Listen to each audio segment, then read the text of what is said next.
Hello बच्चों, स्वागत है आपका अपने यूट्यूब चैनल जैकपुर पे। बच्चों, आज के इस वीडियोस में हम डिस्कस कर रहे हैं मंथली असेसमेंट ऑफ जनवरी 2022। यानी 2022 के जनवरी माह में जो आपका मंथली असेसमेंट होगा या फिर फाइनल एग्ज़ाम जो आपका होने वाला है, वार्षिक परीक्षा, उसके इंपॉर्टेंट क्वेश्चन के मद्देनज़र ये आपका जो है प्रैक्टिस सेट लाया हूँ मैं। क्या लाया हूँ बच्चों? प्रैक्टिस सेट है, ठीक है। आज इसका ये सेट 1 होने वाला है आपके क्लास 6 का, ठीक है बच्चों।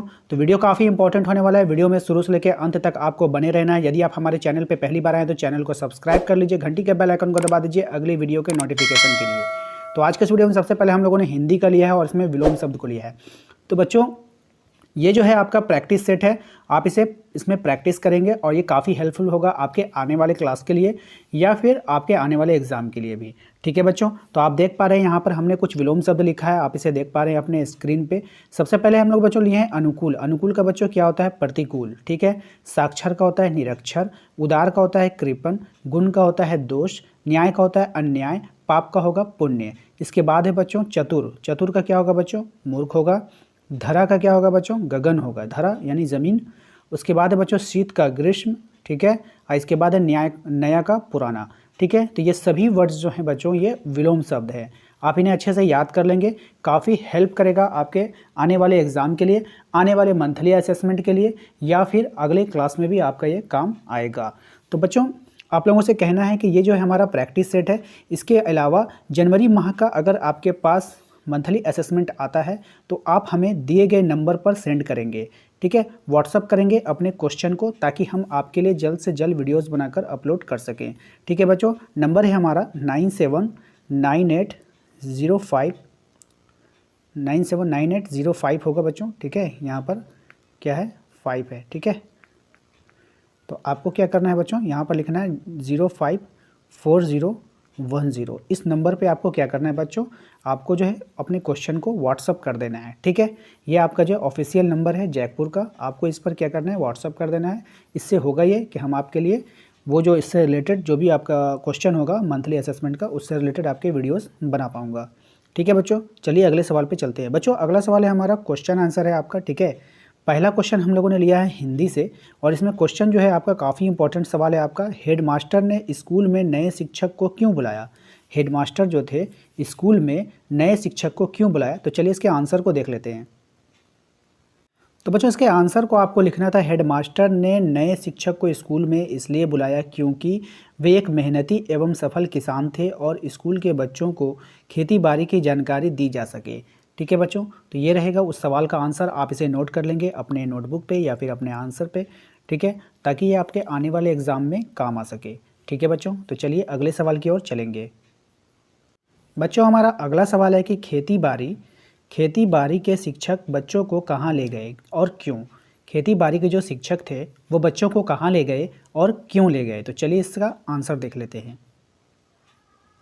चलिए बच्चों, इसके आंसर को देख लेते हैं कि खेती बाड़ी के जो शिक्षक थे बच्चों को कुहोन बुत्सु ताल के पास पेड़ों की छाया में ले गए जहां बच्चों को खेती बाड़ी के करने सिखाना था। वहां पहले ही रेल के डिब्बे का हिस्सा मौजूद था जिसमें खेती बाड़ी के औजार, फावड़े और कुदाले आदि रखे थे। उसी खेत में बच्चों को खेती करने वाले थे, उसी खेत में बच्चे के साथ क्या करने वाले थे? खेती करने वाले थे, ठीक है। तो आप इसके आंसर को अपने नोटबुक पे अपने आंसर की पे लिख सकते हैं, ठीक है बच्चों। तो चलिए अपने अगले सवाल की ओर फिर चलेंगे। अगला सवाल है बच्चों हमारा कि खेती बाड़ी के शिक्षक ने सांप के बारे में क्या बताया? खेती बाड़ी के शिक्षक ने सांप के बारे में क्या बताया? चलिए इसके आंसर को जान लेते हैं। तो बच्चों, इसके आंसर में आपको लिखना है कि खेती बाड़ी के शिक्षक ने सांप के बारे में बताया कि यहाँ पर सांप जहरीले नहीं हैं, जब तक आदमी उन्हें तंग ना करे वे नुकसान भी नहीं पहुँचाते हैं, ठीक है बच्चों। तो ये रहा आपका आंसर। ये 3 सवाल जो है आपका खेती बाड़ी टॉपिक से काफ़ी इंपॉर्टेंट थे, आपके एग्ज़ाम में पूछे जाने योग्य थे, ठीक है बच्चों। तो आप इन सभी तीनों सवालों का जो है अच्छी तरह से तैयारी कर लेंगे आने वाले एग्ज़ाम के लिए, मंथली असेसमेंट के लिए भी, ठीक है बच्चों। तो चलिए अगले सवाल की ओर चलेंगे। तो बच्चों, हमारा अगला सवाल जो है वो गणित से लिया गया है और ये आपके कक्षा 6 का है, ठीक है बच्चों। और काफ़ी इंपॉर्टेंट रहेगा आपके सभी एग्ज़ामों के लिए, या ये मंथली असेसमेंट हो या फिर आपका वार्षिक एग्ज़ाम हो। तो इसे आप पूरा देखेंगे। उम्मीद करते हैं कि आपको इस टॉपिक से बहुत कुछ सीखने को मिलेगा। तो चलिए शुरू करते हैं। देखिए बच्चों, आज के इस सवाल में पूछा जा रहा है y बराबर 2 रखने पर 3y - 4 का सही मान क्या होगा? बच्चों, यहाँ पर है 3y - 4, और आपको जो है y बराबर 2 रखना है, यानी जहाँ पर y है वहाँ पर आपको क्या रखना है बच्चों, 2 रखना है। ठीक है बच्चों, तो 3 और इन दोनों के बीच में अगर कोई भी चिन्ह नहीं है तो वहाँ पे हम लोग इंटू लगाते हैं और 2 का मान रख देंगे और माइनस हो जाएगा 4। ठीक है बच्चों, तो 3 2 जा कितना हो गया 6, 6 में से आप 4 घटा देंगे तो बच्चों आपका आंसर आ जाएगा 2। तो यहाँ पर आपको जो 2 है किस ऑप्शन में दिखाई दे रहा है, ऑप्शन नंबर ए। तो ऑप्शन नंबर ए इसका बिल्कुल सही जवाब हो जाएगा। चलिए अगले सवाल की ओर चलते हैं। बच्चों हमारा अगला सवाल है कि राजू अपने भाई बबलू से 3 वर्ष छोटा है, राजू की उम्र क्या होगी। बच्चों यानी आपको बताना है राजू जो है अपने भाई के बबलू से 3 वर्ष छोटा है। ठीक है, तो राजू की उम्र क्या होगी। तो राजू जो है बच्चों, ये जो राजू है और एक बबलू है। ठीक है, तो राजू जो है बबलू से 3 वर्ष छोटा है। राजू क्या है, बबलू से 3 वर्ष छोटा है, तो हमें बबलू की आयु ज्ञात करनी होगी। तो यहाँ पर बच्चों हम मान लेंगे कि बबलू की जो आयु है यानी बबलू की जो उम्र है वो कितनी है, x वर्ष है। तो इसी प्रकार हम राजू की उम्र भी बता सकते हैं कि राजू की उम्र जो है बबलू से कितनी छोटी है, 3 वर्ष। तो हम x में 3 कम कर बताएंगे क्योंकि वो 3 वर्ष छोटी है, इसीलिए हम यहाँ पे 3 वर्ष कम कर बताएंगे। तो x - 3 वर्ष इसका आंसर हो जाएगा। ठीक है बच्चों, उम्मीद करते हैं कि आपको समझ में आ गया है। चलिए अगले सवाल पे चलते हैं। बच्चों हमारा अगला सवाल है कि 75 डिग्री यानी 75 डिग्री का कोण किस प्रकार का कोण है। तो बच्चों अगर 90 डिग्री से कोई भी कोण कम होता है तो उसे हम कहते हैं न्यून कोण। क्या कहते हैं बच्चों, न्यून कोण।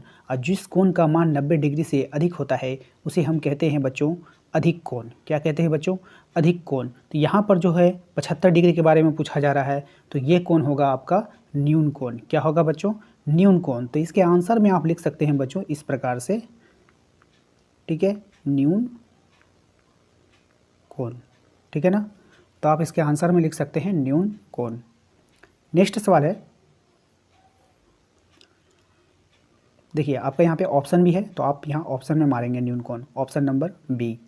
नेक्स्ट सवाल है किसी वृत्त में केंद्र कितने होते हैं। ठीक है, तो बच्चों इसमें आप समझना होगा, ये है बच्चों वृत्त का फोटो। ठीक है, जो गोल होता है और उसके बीच में सेंटर में सिर्फ एक ही वृत्त होता है। ठीक है, एक ही केंद्र होता है। ठीक है ना, उसका और भी केंद्र नहीं होता है। एक केंद्र लेकर के हम वृत्त को खींच सकते हैं इस प्रकार से। ठीक है, जब आप चाप लेंगे ना, चाप से गोल करेंगे तो आपको सिर्फ एक ही सेंटर आपको मिलेगा। ठीक है ना, सेंटर। तो वृत्त में आपका एक ही केंद्र होगा और इसका ऑप्शन होगा ए। बच्चों हमारा अगला सवाल है कि 6 सेंटीमीटर त्रिज्या वाले वृत्त का व्यास क्या होगा। ठीक है बच्चों, तो 6 सेंटीमीटर त्रिज्या, सबसे पहले आप समझिए बच्चों ये आपका वृत्त है। ठीक है, और वृत्त में ये आपका केंद्र है और केंद्र से जब ये दूरी होती है आधी दूरी, तो इसे हम लोग कहते हैं त्रिज्या। क्या कहते हैं बच्चों, त्रिज्या। और अगर हम पूरी दूरी ले लेंगे, ठीक है, यानी यहाँ से पूरा यहाँ तक, अगर हमने पूरा यहाँ से यहाँ तक की दूरी को लिया तो ये हमारा हो गया व्यास। क्या हो गया बच्चों, व्यास हो गया। और यदि जब हम लोग आधी दूरी को लेंगे तो वो हमारा क्या होगा, त्रिज्या होगा। आधी दूरी वाला क्या होता है, त्रिज्या होता है। ठीक है बच्चों, चलिए इतना बात आपको समझ में आ गया है। अब हम सवाल पे आते हैं। सवाल में आपसे कह रहा है बच्चों कि 6 सेंटीमीटर त्रिज्या वाले वृत्त का व्यास क्या होगा। यानी कि बच्चों आपसे कह रहा है कि 6 सेंटीमीटर व्यास है, 6 सेंटीमीटर त्रिज्या है, यानी कोई वृत्त है और उसकी जो त्रिज्या है यहाँ से यहाँ 6 सेंटीमीटर है और हमें व्यास बताना है। तो व्यास क्या होता है बच्चों, व्यास होता है हमारा पूरा होता है। व्यास क्या होता है बच्चों, पूरा होता है, यानी यहाँ से यहाँ तक होगा। तो 6 इधर है तो बच्चों 6 इधर भी होगा। अगर हम टोटल लेंथ की बात करेंगे, यानी यहाँ से पूरा यहाँ तक की लेंथ की बात करेंगे, तो वो कितना हो जाएगा बच्चों, 12 हो जाएगा। ठीक है बच्चों, लेकिन हम इसे क्या बताएंगे, ये तो आपका बेसिक हो गया आपका, लेकिन हम लोग इसे फॉर्मूले से बनाएंगे। ठीक है ना, तो बच्चों एक फॉर्मूला होता है हमारे पास, r बराबर होता है d/2। r बराबर क्या होता है बच्चों, d/2 यानी व्यास का आधा। ठीक है, जहाँ पे d हमारा व्यास है और r क्या है, त्रिज्या है। तो जब हम d का मान निकालेंगे तो ये हमारा क्या हो जाएगा बच्चों, 2r हो जाएगा। 2 और r का मान आपका कितना दिया है, 6। तो 6 दूना कितना हो गया बच्चों, 12। यानी आपको इस तरह से फॉर्मूले से आंसर लाना है। ठीक है बच्चों, इस प्रकार से आप उसे बना लेंगे। चलिए अगले सवाल पे चलते हैं।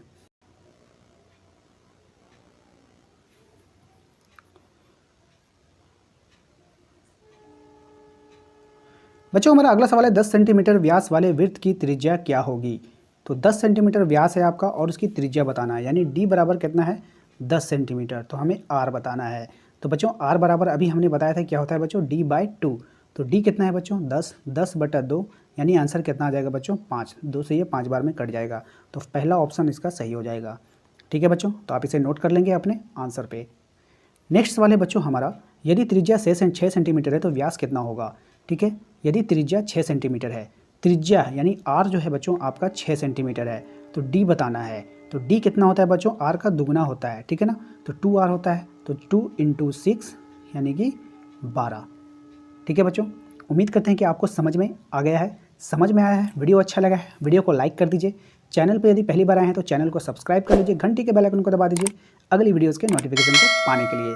ठीक है बच्चों, मिलते हैं हम अपने अगले वीडियोज़ में। Thank you.